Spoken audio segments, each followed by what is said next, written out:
Poorest cities in the UK. Nottingham. Oh, my Nottingham. So we wish to exclaim, alas, Salvos being fired from both sides of the divide hasn't given us a cause for exultation in Nottingham. Can you count the number of times Nottingham has been named the poorest city in the UK within 7 years? There is definitely some requiring attention in and about this city. Oh, you who dislike Nottingham, please know that you haven't found support in this video. And you enthusiastic admirers of this city, we're not out here now to increase your fan base. As usual, we would look at the available facts regardless of fervent rebuffs of figures by the city officials and serve you nothing but the truth.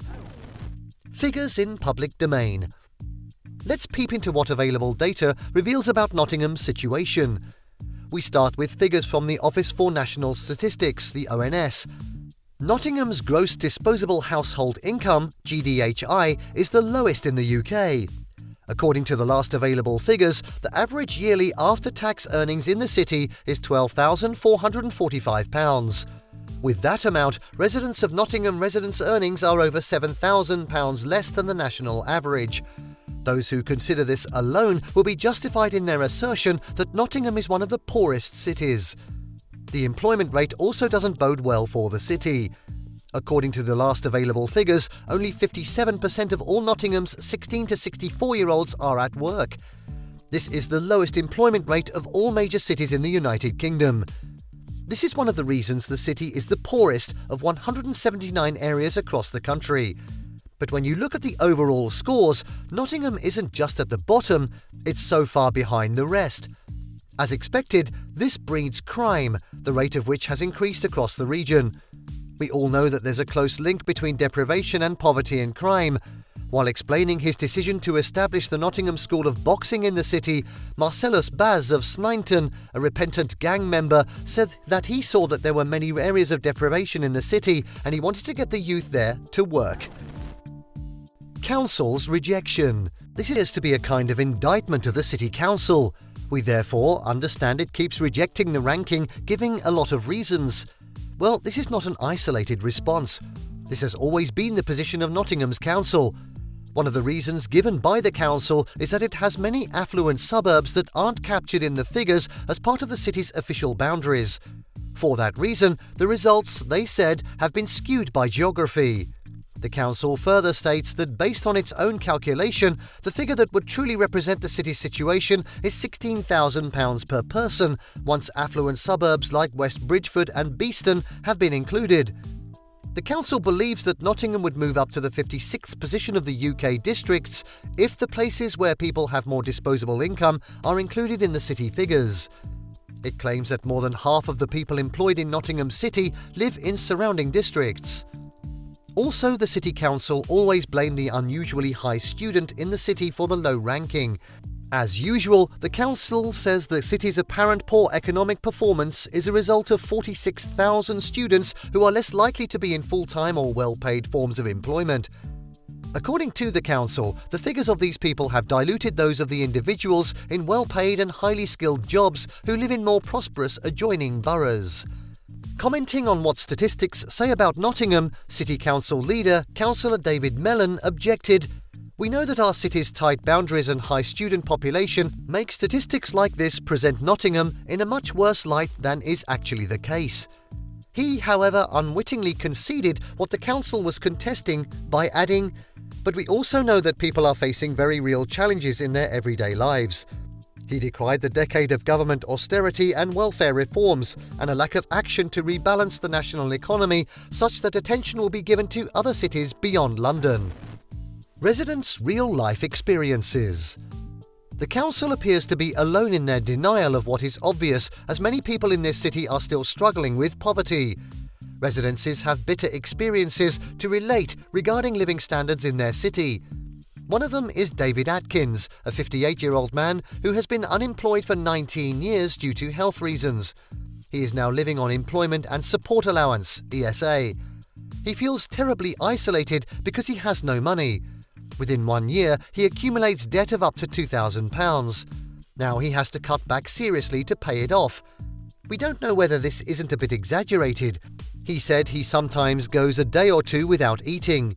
and he may have to rely on his friends for weeks because he has absolutely nothing. Consider also the case of 53-year-old Maria Fern, a regular visitor to the food bank. She confessed to having rifled through supermarket bins so that she could feed herself and her son. To make the matter worse for her, her disability living allowance and benefits she depends on to care for her son were cut. Both of them now had to live on about £145 a week. She lamented, "I feel embarrassed. I can't provide for my son or buy his shoes or uniform. It's bad." Yet another poor retiree is Michael McHale, a 65-year-old, walking past the food bank. Having lived in Nottingham all his life, he said he felt sorry for the generation of younger people now looking for jobs in this city. He lamented how much industry the city has lost, such as the lace market, where they used to make famous lace, which has now turned into just bars and residences. Now, firms like Raleigh Bikes manufacturer and a cigarette factory who were paying good wages back in those days have left Nottingham. He concluded by asking, "What are the young people going to do? There's no work for them." And finally, on this, consider the case of a younger Melissa Levers. The 29-year-old mother of one from the Meadows said she wasn't so surprised by the figures. She complained about how bloody hard it is to find a well-paying job in the city, adding that those without a degree and those looking for a part-time job have very limited chances in Nottingham. She also said, "The wage we earn for what we do is ridiculous. I've stopped going out and buying makeup. I had to borrow money from my friend's granddad the other day. With food, bills and rent, the pay is just not enough." These are just a few examples of numerous residents of the city who are not happy about their city. These have aired their opinion in the media. Some of them even used awful expressions. What the council is doing. Even if the authorities in Nottingham challenged the findings, they admit that all is not well with their city economically and they are working out many things. They believe that one of the solutions is good support in the early years. They cite the example of the excellent work of Small Steps, Big Changes, a lottery-funded program to improve the outcomes for 0 to 3-year-olds. They also believe that good education will allow children to be creative and productive in the future. In fact, they already have many local schools rated good and outstanding by Ofsted more than the national average, and this is a good sign of great progress. The council boss said they are focused on ensuring that Nottingham residents benefit from the opportunities presented newly by investment and development that they have just attracted to the city. He reiterated their comment to creating 15,000 new jobs for local people within the next 4 years. According to him, the council has continued funding welfare support and its debt advice services. He said further that the council has carried out extensive and pervasive improvements to homes while setting up Robin Hood Energy with a view to reducing bills on energy.